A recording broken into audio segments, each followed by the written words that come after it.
Donc dans un hypermarché, on vous dit que on regarde les pièces qui doivent être livrées.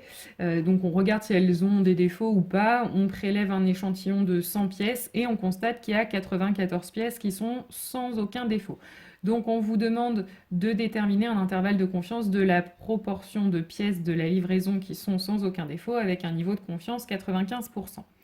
Donc ici, N, la taille de votre échantillon, c'est 100. F, ce sera donc 94 sur 100, donc 0,94. Donc on vérifie d'abord N est bien plus grand que 30. N fois F fait 94, c'est bien plus grand que 5. N fois 1 moins F fait 6, c'est bien plus grand que 5. Au passage, vous remarquez que c'est ici qu'on aurait eu un problème avec le 0,96, puisque 1 moins F aurait donné 0, il manque un 0 ici, ça aurait fait 0,04. En multipliant par 100, ça aurait fait 4, c'était pas plus grand que 5. Voilà pourquoi je vous ai demandé de changer. Et donc, avec le 94, toutes les conditions sont bien réunies. Donc, l'intervalle qu'on a vu dans le cours est bien un intervalle de confiance de la proportion de pièces de la livraison qui sont sans aucun défaut, avec un niveau de confiance de 95%. Donc 0,94 moins 1 sur racine de 100, 0,94 plus 1 sur racine de 100, ce qui fait 0,84, 1,04. Alors, il faut se rappeler quand même que l'intervalle de confiance représente un intervalle de proportion. Une proportion, ça n'a pas de sens de dire qu'elle est plus grande que 1. Donc en fait, puisque 1, ça représentera notre 100%. Donc inutile d'aller au-delà de 1 quand vous avez une borne comme ça. De même, ça peut arriver, vous pouvez tomber sur une borne négative de temps en temps. Bah, on va arrêter l'intervalle à 1 ou on l'arrêtera à 0 si jamais on trouve une borne négative. Donc là, en tout cas, dans ce cas de figure, l'intervalle de confiance qu'on garde, c'est 0,84, 1. Donc ça veut dire que la proportion de pièces qui sont sans aucun défaut est comprise entre 84% et 100%. Alors, exercice 16. On veut estimer la proportion petit p de personnes immunisées contre un certain virus parmi la population d'une ville. C'est d'actualité. On prélève un échantillon aléatoire de 500 personnes parmi cette population. La population est suffisamment importante pour assimiler ce prélèvement à un tirage au hasard avec remise. Donc on vous dit qu'après analyse, on a dénombré 241 personnes immunisées contre le virus parmi les 500 personnes de l'échantillon. On vous demande de donner un intervalle de confiance au niveau 95%. Donc la taille de l'échantillon 500, donc petit n égale 500. Et on a trouvé 241 personnes immunisées sur 500, ce qui fait une fréquence de 0,482. Donc on vérifie bien nos conditions. Donc n est bien plus grand que 30, n fois f est bien plus grand que 5 et n fois 1 moins f est bien plus grand que 5 aussi. Donc l'intervalle qu'on a vu dans le cours est bien un intervalle de confiance de la proportion de personnes immunisées au niveau de confiance 95%. Donc on calcule cet intervalle en faisant 0,482 moins 1 sur racine de 500, 0,482 plus 1 sur racine de 500. On trouve environ 0,437, 0,527. Alors, on vous demande ensuite quelle est la taille minimale de l'échantillon qui aurait permis d'obtenir un intervalle de confiance à 95% de rayon inférieur ou égal à 0,01. Alors, rayon d'un intervalle, ça veut dire sa longueur en fait. Hein. Donc, c'est la différence entre les deux bornes qui doit être inférieure ou égale à 0,01. Donc, on simplifie l'expression de gauche, ça nous fait 2 sur racine de n, inférieur à 0,01. C'est pas très difficile, cet exemple, c'est celui du cours. Donc, on passe à l'inverse. On n'oublie pas de retourner le signe à ce moment-là. On multiplie par 2 des deux côtés et on élève au carré des deux côtés, ce qui nous donne n doit être supérieur ou égal à 40 000. Donc il faudrait un échantillon de taille 40 000. Alors, exercice 17, on va s'intéresser à l'influence du tabac sur le poids de naissance des bébés et on va s'intéresser à un poids supérieur ou inférieur à 2,5 kg à la naissance. Donc, on a classé les femmes en 3 catégories, les non-fumeuses, les fumeuses qui arrêtent pendant la grossesse et les fumeuses qui continuent à fumer pendant leur grossesse.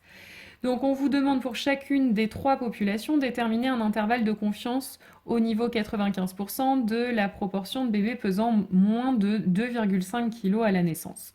Et on vous dit on utilisera l'intervalle de confiance standard au niveau 95%, c'est-à-dire l'intervalle de confiance que je vous ai dit qu'on n'utilisera pas en mathématiques, bah évidemment dans cet exercice il l'utilise. Donc on vérifie quand même, il faut toujours vérifier les mêmes conditions. Donc déjà, on repère le petit n. Ici, on a pris 1000 bébés. La fréquence chez les femmes non fumeuses de bébés qui pèsent moins de 2,5 kg, elle est de 5%, soit une fréquence de 0,05. Donc on vérifie que n est bien plus grand que 30, n fois f fait 50 est plus grand que 5, n fois 1 moins f fait 950, c'est bien plus grand que 5. On applique la formule avec ce n et ce f, la formule qui vous est rappelée dans l'exercice, on trouve un intervalle de confiance de 0,036, 0,064. Alors il faudrait recommencer pour les femmes fumeuses qui arrêtent pendant la grossesse, donc il faudrait refaire tout ça. La seule chose qui va changer, c'est le F. F, la fréquence ici, on vous dit qu'il y a 6% des bébés dans cette catégorie, donc la fréquence, il faudrait la changer en 0,06. Mais à part ça, c'est exactement le même raisonnement. Et donc, on trouverait un intervalle de confiance de 0,045, 0,075. Et chez les femmes fumeuses qui continuent, on vous dit que la fréquence de bébé, elle est de 11%. Donc, même chose, on referait le même travail en changeant juste le F en 0,11. Et on trouverait un intervalle de confiance de 0,091 et 0,129. Alors maintenant, on vous demande, en exploitant les intervalles de confiance précédents, peut-on considérer qu'il existe une différence significative de la proportion de bébés de poids inférieur à 2,5 kg à la naissance dans chacune des 3 populations? Alors ce que j'ai fait, c'est que j'ai représenté ces intervalles de confiance sur une droite. Donc en vert, vous avez l'intervalle qui représente les femmes non fumeuses. En rouge, les femmes fumeuses qui arrêtent de fumer pendant leur grossesse. Et en bleu, vous avez les femmes fumeuses qui continuent à fumer pendant leur grossesse. Donc là, ce qu'on peut observer, c'est que l'intervalle en vert et l'intervalle en rouge, ils se chevauchent. Ça veut dire que vous pouvez très bien avoir une proportion de bébés qui ont un poids inférieur à 2,5 kg à la naissance, compris dans toute cette partie, et une proportion de bébés qui pèsent moins de 2,5 kg chez les femmes non fumeuses qui arrêtent de fumer pendant leur grossesse, qui serait partout ici. Donc en fait, les deux intervalles se chevauchant, on ne sait pas très bien chez qui les bébés qui pèsent moins de 2,5 kg sont en proportion plus importante. Donc les femmes fumeuses qui arrêtent pendant leur grossesse ou les non-fumeuses, on ne peut pas réellement distinguer ce qui se passe pour leur bébé. En revanche, ce qu'on peut observer, c'est que chez les femmes fumeuses qui continuent à fumer pendant leur grossesse, l'intervalle de confiance, lui, il est vraiment intégralement au-dessus de celui en rouge et celui en vert. Donc ce qu'on peut dire, c'est que oui, il existe une différence entre les femmes qui fument et qui continuent à fumer pendant leur grossesse. Il y a beaucoup plus de bébés qui auront un poids faible chez ces femmes-là. Par contre, entre les femmes fumeuses qui arrêtent de fumer pendant leur grossesse et les non-fumeuses, pas de différence significative pour le poids de leur bébé. Et enfin, dernier exercice, on vous demande de comparer les codes de popularité de 3 personnalités X, Y et Z. On a réalisé un sondage sur 1320 personnes qui ont donné 27% ont voté pour X, 38,5% pour Y et 34,5% pour Z.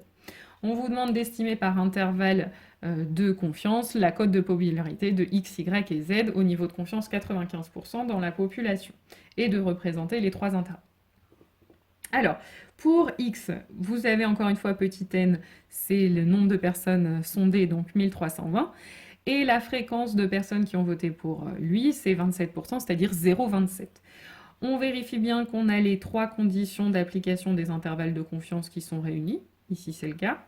Et donc, on calcule notre intervalle de confiance. Donc, 0,27 moins 1 sur racine de 1320 et 0,27 plus 1 sur racine de 1320. Ça nous donne environ 0,242, 0,298.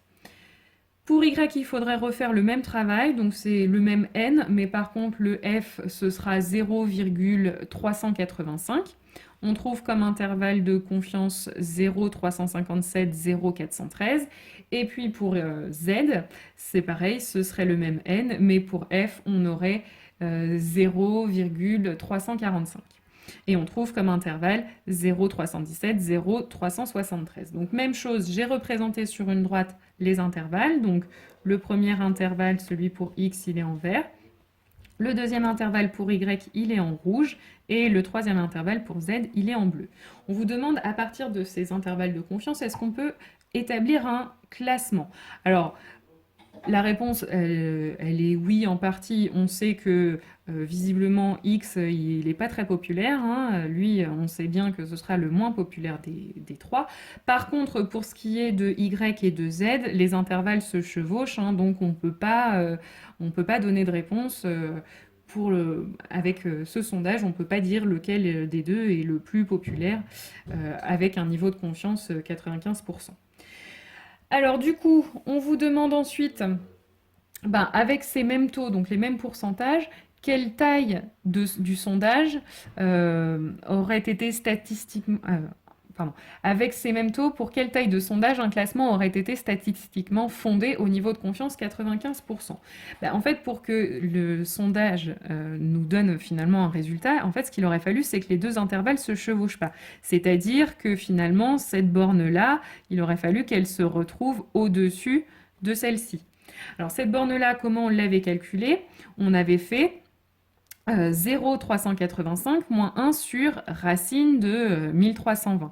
Alors le 1320, on ne va pas le garder, du coup, on va chercher combien de personnes il aurait fallu interroger. Par contre, on garde le même taux de résultat comme demandé.